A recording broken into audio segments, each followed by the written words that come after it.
are back at the Great Minnesota Get Together, 11 after 11. A couple of notes here, a little housekeeping. I want to make sure we acknowledge our friends at Twin City Underwriters. They're out here as our partner today. They have information. Actually, you can also register for an iPad mini over there if you would like to do that. Stop by and say hi to those folks, find out the information that they have to share with you. Say a special salute to the folks at Nickman Brothers who did the landscaping. Connecticut for the water, thank you. Always cold and always pure. And then, of course, sit on a stick. I don't know how you can get away without one of those. Thanks, Starkey there. Special guest is the parade of politicians continue. That's the state fair, and I mean that with all due respect.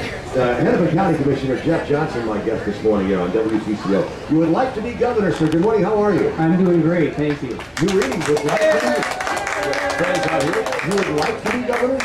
I would love to be governor. That's the plan. I got in the race 15 months ago, I think, and we've been running hard ever since. So I think I'm 93% through the campaign at this point. You know, thinking about things that you have said and that you see as issues that are directly in front of you, these things that are important, and I don't think you get a lot of argument from either side of the aisle here, but this idea of needing to cut government.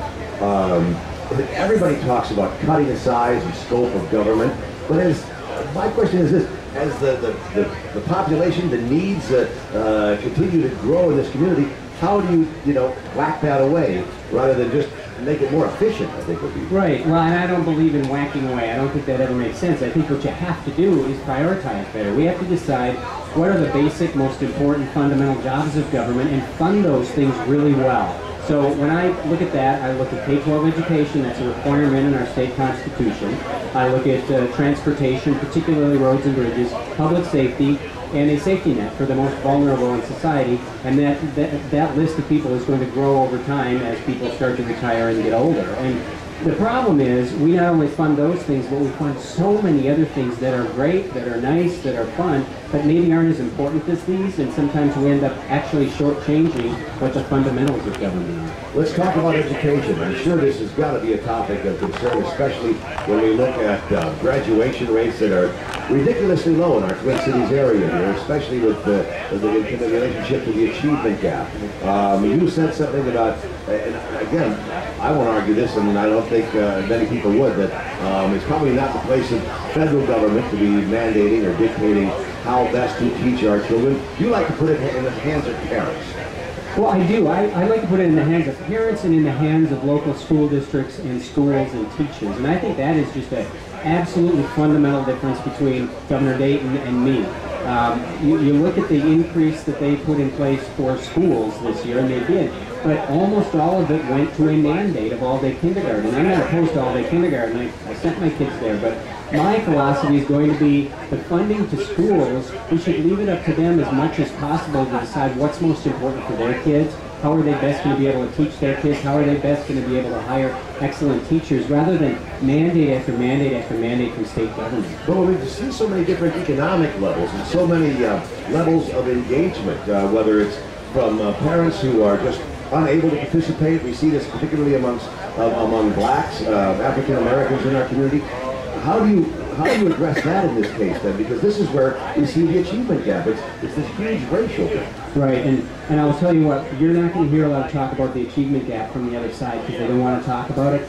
I've been talking about it since day one, and I will continue to. I think the fact that we have either the worst or one of the worst education achievement gaps in the country is just unconscionable. I think it's a moral issue as well as a future of Minnesota issue from an economic standpoint. And I think what we have to do is we have to fundamentally change the way these schools teach kids, and we have to allow parents to have more influence, and we have to allow schools to have more flexibility, exactly the opposite of the way we're going.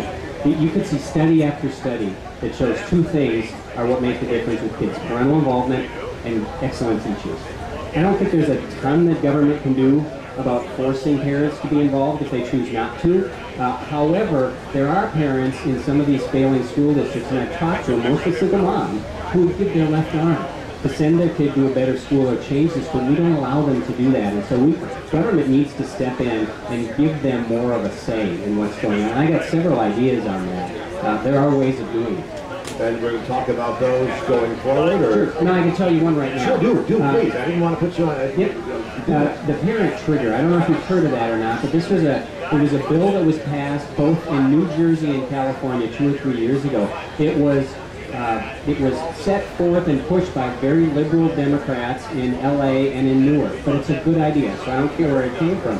And what it says is, if your kids are in a chronically failing school, and you have to define that, then the parents of the kids in that school can petition for a change.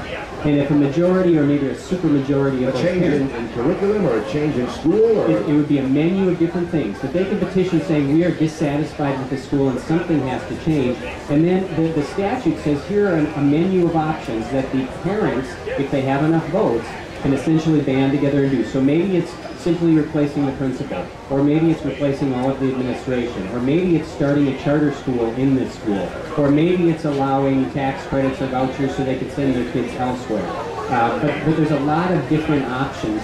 Usually it's about personnel more than anything else, because that's what we see from studies. It's the personnel, it's the teachers, and it's the administration that makes the biggest difference along with parental involvement. Let's switch it up a little bit. Talk about the employment in the state, the economy in this state. This is something where, at least from where I sit, is going to be a difficult thing for you, chatting with Jeff Johnson here, the Republican candidate for governor of the state of Minnesota, because unemployment in our state is pretty darn good. And even one of your GOP challengers, Kurt Zeller, was talking about how the Republicans in the legislature could take some credit for that because they ended the shutdown, they got some compromise on the things that they were looking for, and this is why the economy started to go again. It's creation of jobs, the opportunity to take these days off. Well, and it is true, and we're going to hear this over and over again from Governor Dayton, is that the unemployment rate in Minnesota is lower than the national average, and that's a good thing. But the problem is too many people are being left behind. There are too many people who have quit looking for work. Our labor engagement rate is the lowest it's been since the Carter years right now. So people have quit looking. We have 50% of Minnesotans who are underemployed. They are overqualified and probably underpaid for the jobs that they're in. We've got too many college grads living in their parents' basement, and we've got too many parents like me that have kids in high school and middle school who are really worried about what the future is for their children in Minnesota when it comes to finding the good jobs that we need, not the minimum wage jobs. So when I hear Governor Dayton or the Democrats saying everything is rosy, everything's perfect in Minnesota, I think that's really out of touch with normal, average, everyday Minnesotans who are definitely worried about jobs, good jobs in this state. I don't know. Okay, I don't know if everybody's thinking rosy here, but better than than in the recent past anyway. Things seem to be improving, and we also just actually talking with Senator Franken here. You know this as well as I do. There are a number of jobs that are available in our state. They don't have qualified people to fill those jobs. Right, and that's a different issue. In greater Minnesota, there are pockets around the state in greater Minnesota where they have the opposite problem. We are not training people for the jobs that are available. But overall, when you look at that underemployment rate, which I know that the governor called that a tangential factoid, and it's not a factoid, it's a fact, and it really matters to people when half the people in the state, and that stat comes from the Dayton administration, are overqualified for the jobs they're in. I think it's 280,000 Minnesotans with a college degree on a job that doesn't require a college degree, and another 62,000 with a college degree on a job that doesn't require a high school degree. That is real, and that's about the future of the state. Where are we headed? And I'm not so worried about minimum wage jobs. We have to start thinking about careers that the state is providing to people. And while the unemployment rate is decent right now, that doesn't tell the whole story. Chatting with Jeff Johnson here, the GOP candidate for governor, the current Hennepin County Commissioner. How close to overseeing the concerns of the county, how closely does that relate to overseeing the needs of the state? It's similar in several ways. The biggest thing we deal with at the county, and this is true of every county, are human service programs, because the way Minnesota is set up is the state funds most of the human service or welfare programs, but they send them through the counties, we administer them, which I think makes sense because it's closer to the people. So I've learned in my 5.5 years on the board, I've learned a lot about our human service programs, what's working and what's not working, and the fact that we don't measure these programs within government. We're terrible at it. We're getting better at the county because I've been pushing that hard, the state is still really bad at it. And the fact is, there are a bunch of these programs that really are changing people's lives, that are moving people off of welfare to self-sufficiency or reintegrating them into society from prison. We ought to measure those programs and figure out which ones they are and celebrate them and probably bolster them. There are also a lot of programs, some of which we've been funding for decades, that aren't doing anything. They are really not changing people's lives. They're not making things better for them, but they make us feel good as politicians to fund them. We have to identify those programs and stop funding them and redirect that money to what's working, and maybe let taxpayers keep just a little bit more. So that is a very practical part of my county job that will apply to being done. Let's do this. It's 22 minutes after 11 o'clock. Can I take a couple more minutes with you? I love it. All right, time out here. We'll come back and talk some more with GOP candidate for governor, Jeff Johnson, right after this on WCCO. Broadcasting live from Orlando Lakes State Fair Studio. This is News This is Bob Stone from the Minnesota College Savings Plan. Be sure to visit the education building at the State Fair. Find the Minnesota Office of Higher Education booth. Sign up to win $200, and then listen today at 4 o'clock when we announce the winner. Connecticut water treatment systems are the best value in the industry. Let's talk about choosing the right system to improve your life. Let's talk about the revolutionary non-electric Connecticut water system. In addition to clear, softest, purest water available for your home and family 24/7, 365 days a year. It's the very best deal in discount pricing with huge State Fair specials. See Connecticut at the Minnesota State Fair in the Home Improvement Village. Visit Connecticut.com for a dealer near you. Hi, this is Dr.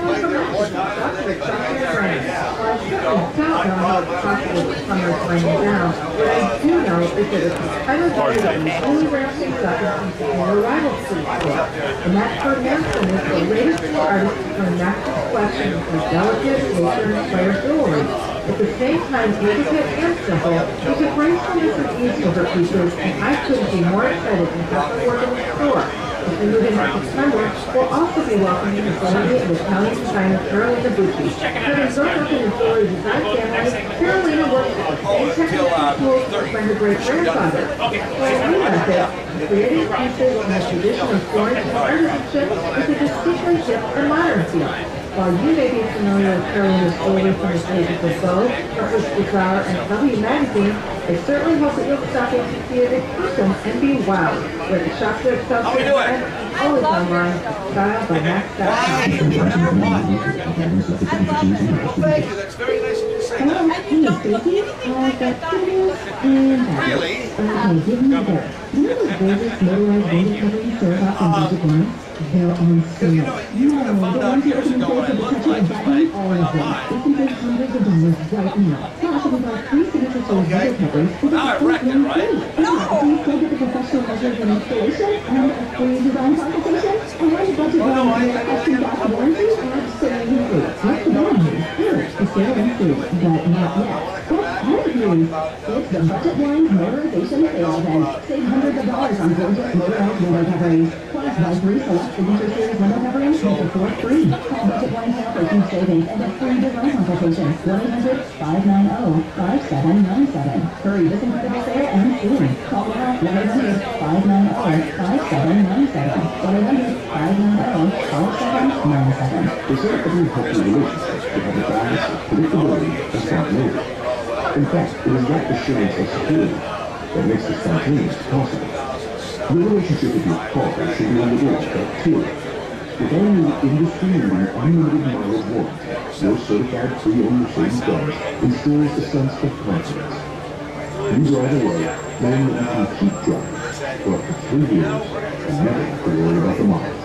Add to that our new complimentary prepaid maintenance on select models, and your certified pre-owned Mercedes-Benz becomes the ultimate carefree escape vehicle.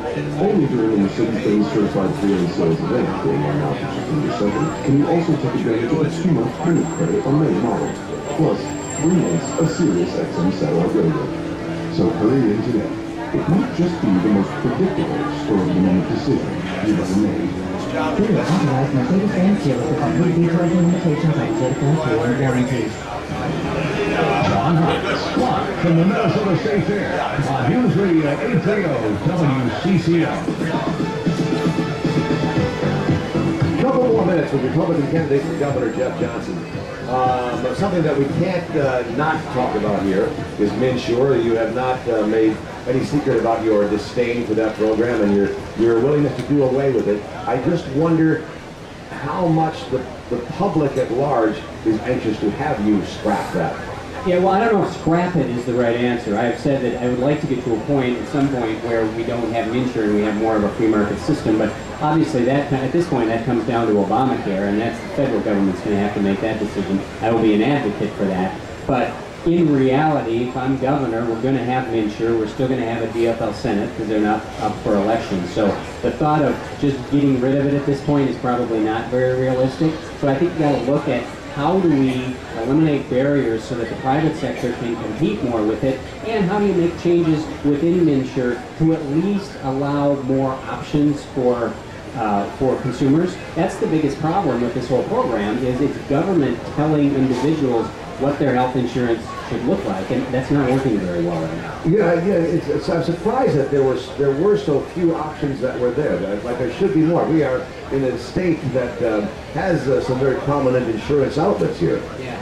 Well, and the biggest problem is how the Dayton administration and the DFL legislature set this up. They have really an all-powerful appointed board of managers. There's very, very little oversight. They've changed the rulemaking process so that they can make rules without much of any citizen input. They don't allow people with healthcare experience on the board, essentially, and they're not making a lot of great decisions. And because of that, they have made the options so narrow. You look at parts of southern Minnesota where they have a choice of 2 or 3 different policies. And you look at Goodhue County, became a national story because Goodhue County was the county in the United States of America that had the largest increase in premiums for women in the country, in Minnesota, because they had so few options. All right, talk about something else here before I let you go. We have a stadium being built not far from your county commissioner's offices downtown. It's happening. It's not going to reverse that tide. Give me your overall thought about the approach that we took to that. Well, it seems to me that the approach we took was Martin Dayton felt like we had to have a Viking stadium no matter what. So he was going to take any deal he could get. We got a pretty bad deal if you compare it to some of the other stadium deals and what taxpayers paid versus what the owners paid. We actually got a very bad deal. I don't happen to believe that that is the proper use of general fund dollars, but the taxpayers will pay for about half of it. It is going forward. The bigger issue for me right now on the Viking Stadium was the fact that Governor Dayton didn't have a clue what was in that bill, even though he advocated for it and signed it, whether it was seat licensing or whether it was the e-bingo or e-pull tabs that were just a total disaster, whether it was the Wilkes background where he said we need to do due diligence, but he said that after he signed the bill. And so I think that just goes to the engagement of the governor, and I think we want a very engaged and active governor with a vision for the future, as opposed to someone who's just kind of muddling along in some ways. When you get a weekend off, Jeff Johnson, what is it you do with your free weekend? Obviously, you're campaigning now and running from now through November. What do you do with your free time? It's all about the kids. So we got 2 boys, one's in high school, one's in middle school, Thor and Ralph. And so whenever I get a free minute, it's spending time with my wife and my 2 boys, whether it's coaching them in football or baseball or going out playing around in golf or watching a movie with them, whatever. That's how I spend every free minute I can get right now. Well, good for you, sir. I appreciate your time here on the porch at WCCO. Republican candidate for governor, Jeff Johnson. Thanks for your visit. Yeah, thanks for having me. Thank you. It's 11:30. We'll take a quick time out here. We'll get to traffic and weather when we come back. Our regular Thursday visit with Matt.